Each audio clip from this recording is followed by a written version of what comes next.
지역의 이슈를 살펴보는 헬로 이슈 토크입니다.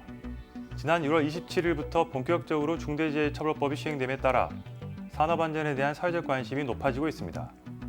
전남 지역에서는 수년간 반복됐던 산단 사고가 최근까지도 발생하면서 산업안전에 대한 우려가 더욱 높은데요.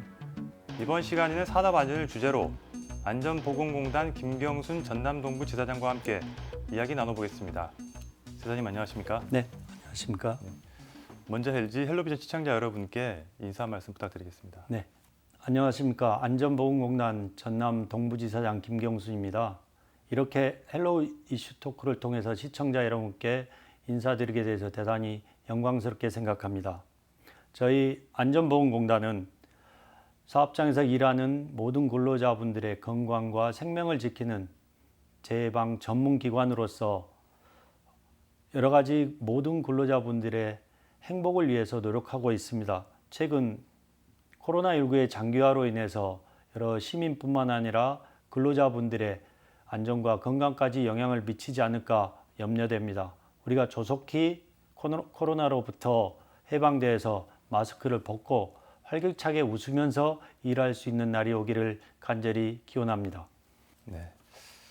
일단 안전보건공단에 대해서 또 궁금해하시는 분들도 있을 것 같습니다. 어떤 역할을 하는 곳인지 소개를 한번 해주시죠. 네, 한국산업안전보건공단은 산업재해라는 것들을 예방하는 정부 전문기관입니다. 산업재해라 하는 경우에는 우리 일하는 사람들이 일을 하다가 다치거나 질병에 걸리는 것을 산업재해라 합니다.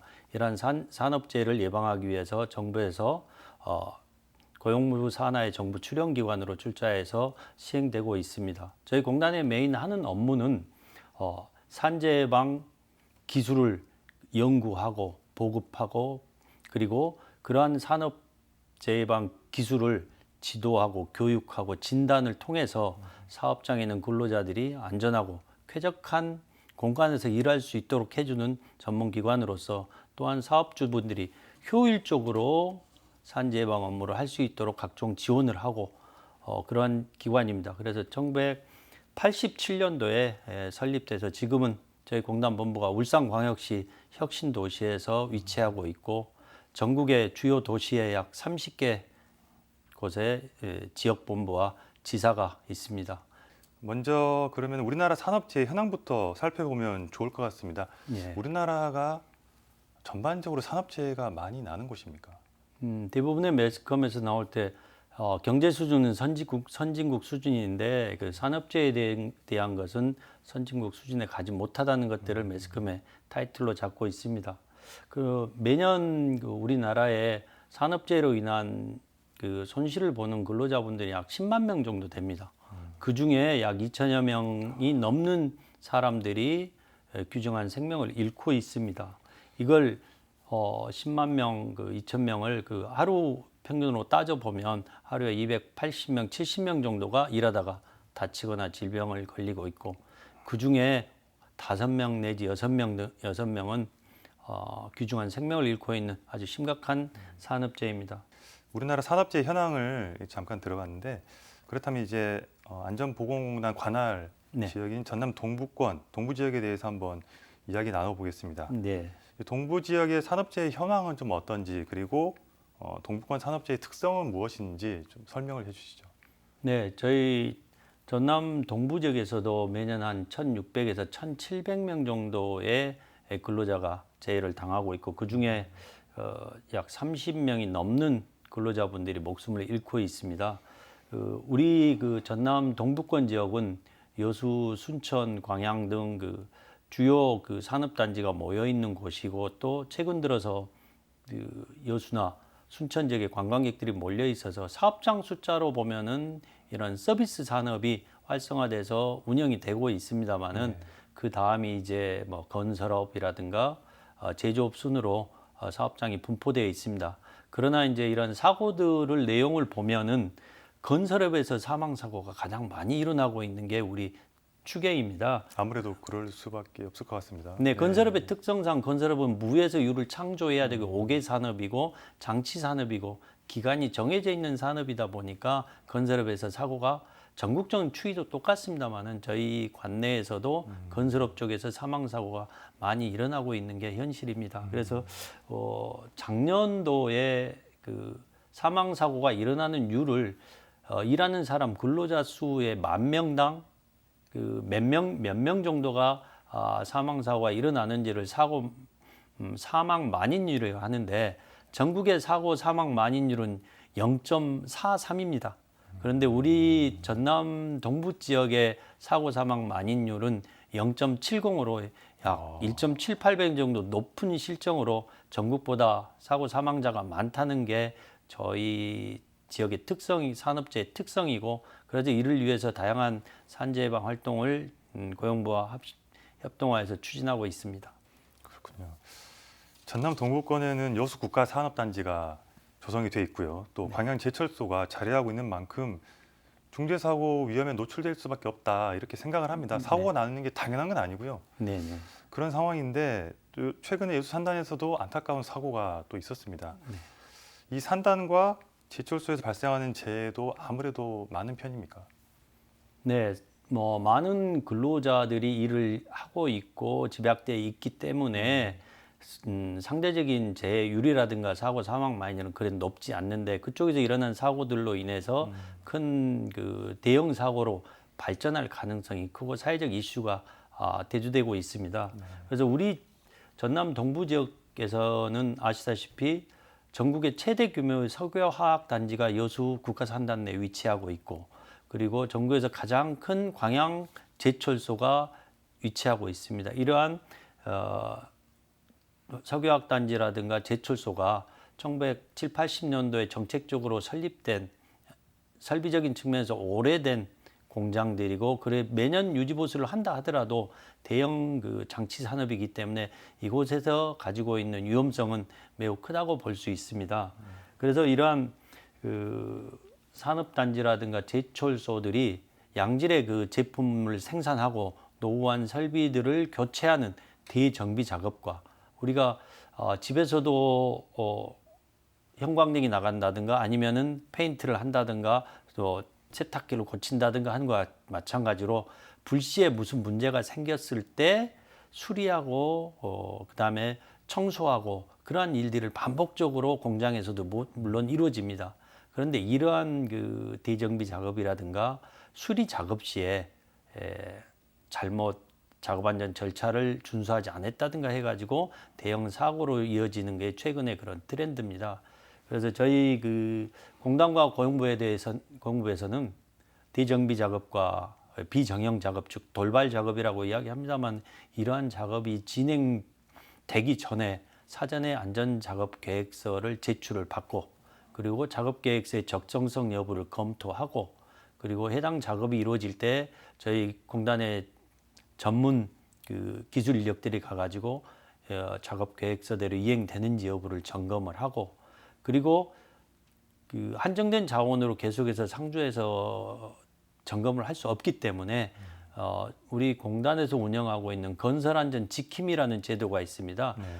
사회에서 퇴직한 후 경험이 많은 분들을 채용을 해서 건설안전 지킴이 활동을 해서 순찰 활동을 하는데, 이분들을 위험 공정이 진행 중일 때는 사업장에 상주시켜가면서 위험 요인을 제거하고 재예방을 하고 활동을 하고 있습니다. 이 여수 산단이 이제 사고가 이틀만 하면 발생하고 하다 보니까 대형 화약고라는 오명이 있습니다. 제 개인적으로는 별로 안 좋아하는 그런 별칭이긴 한데 또 사고가 나다 보니까 그런 오명을 가지고 있는 것 같습니다. 이 대형 폭발 사고 일어날 때마다 심각한 안전, 환경 문제가 발생을 하는데, 앞서 뭐 지킴이 제도도 말씀해 주셨지만 이런 사고를 예방하기 위한 대책은 좀 잘 마련되어 있나요? 네, 그렇습니다. 법적으로 석유화학 공장이라든가 화재 폭발 노출이 일어날 우려가 있는 그 사업장들에 대해서는 산업안전보건법에 사전에 그 공정안전보고서라는 그 안전계획서를 제출하도록 돼 있고, 그러면 저희 공단에서 그 내용들을 승인하고, 그리고 그것을 그 공장을 진행 중이기 바로 전에 이행 여부들을 저희 공단이 확인을 하고 있습니다. 공장이 가동 중일 때는 고용노동부의 그런 등급 판정 기준에 따라서 P등급, S등급, M등급으로 나눠가지고 불량한 사업장들은 감독의 개념, 그리고 또 중간층에 있는 그 등급의 사업장들에 대해서는 지도 감독들을 하고, 잘하고 있는 사업장 자율안전 체제를 구축하도록 지원하는 제도를 운영을 하고 있습니다. 그리고 또 그러한 최근에 매스컴을 통해서 들었던 작년 연말과 금년에 일어났던 여수 산단의 그런 사고들이 대부분 보면 좀 전에 말씀드린 그런 비정형의 작업들에서 일어났습니다. 그래서 금년 들어서는 이러한 비정형의 작업들도 고용노동부에서 운영하고 있는 EPSM 제도를 도입하여서 사업장 스스로가 화재 폭발, 그 질식, 그다음에 큰 대형 사고 위험이 있는 그 작업을 진행 중이 전에는 그 EPSM 제도에 자기 스케줄을 올리고 그 스케줄에 안전작업 계획까지 포함을 시켜서 올리면 그 계획이 이행 여부를 고용부나 저희들이 사전 확인을 하고 작업이 진행 중일 때는 다시 확인하는 이중 삼중의 안전 조치를 하려고 계획하고 있고, 향후에 이런 부분들이 사업장뿐만 아니라 모든 관계자분들이 시스템적으로 운영되면 우리가 사회자님께서 말씀하신 그 화욕고라는 그런 누명으로부터 빨리 벗어날 길이지 않겠나 생각합니다. 다음 질문으로는 중대재해처벌법 관련해서 좀 질문을 드릴까 하는데요. 올해 1월 27일부터 중대재해처벌법이 시행이 됐지 않습니까? 네.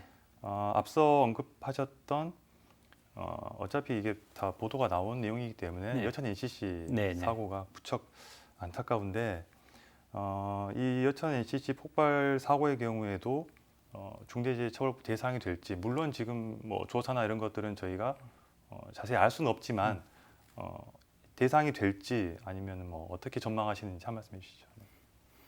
네, 지난 2월 11일 날 여수 산단에 화학 공장에서 큰 그런 사고로 인해서 안타깝게 네 분의 귀중한 근로자분이 사망하고 네 분이 부상을 당한 사고가 있었습니다. 이런 사고로 인해서 운명을 달리하신 분과 유가족께 심심한 조의를 표합니다.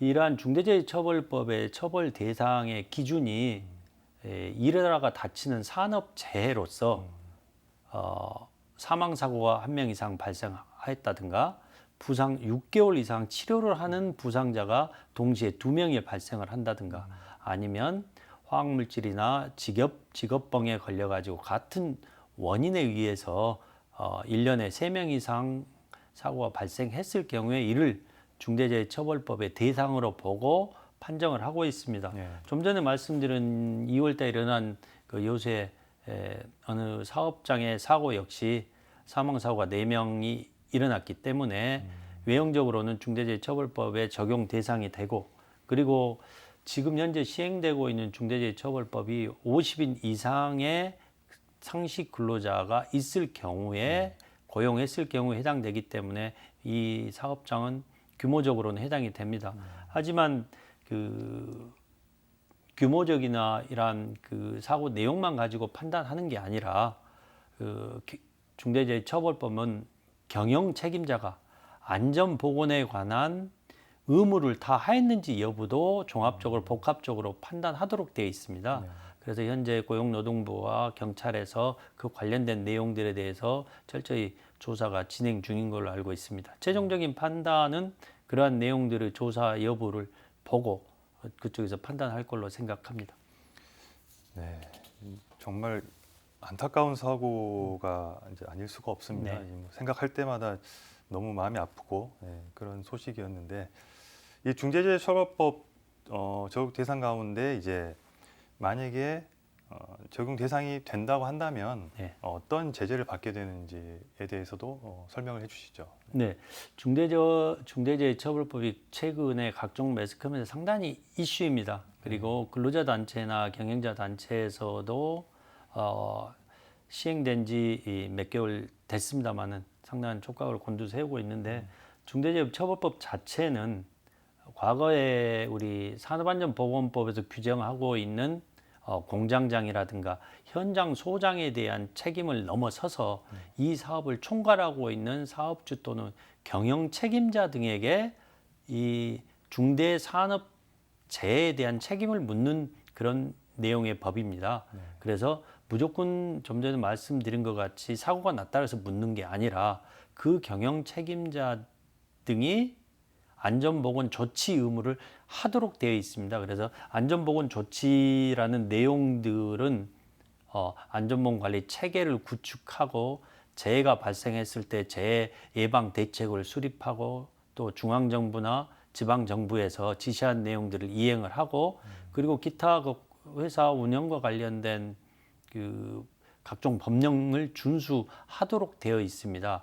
그리고 이러한 내용들에 대한 그 판정 기준을 과거에는 내가 채용한 내가 근로계약을 체결한 직원들에 대한 책임만 묻도록 돼 있었는데 지금은 중대재해처벌법은 나의 그 도급 협력업체까지 모두 다 원청에서 책임을 지게 함으로써 산업재해 예방 활동을 더 강화하도록 하는 게 중대재해처벌법입니다.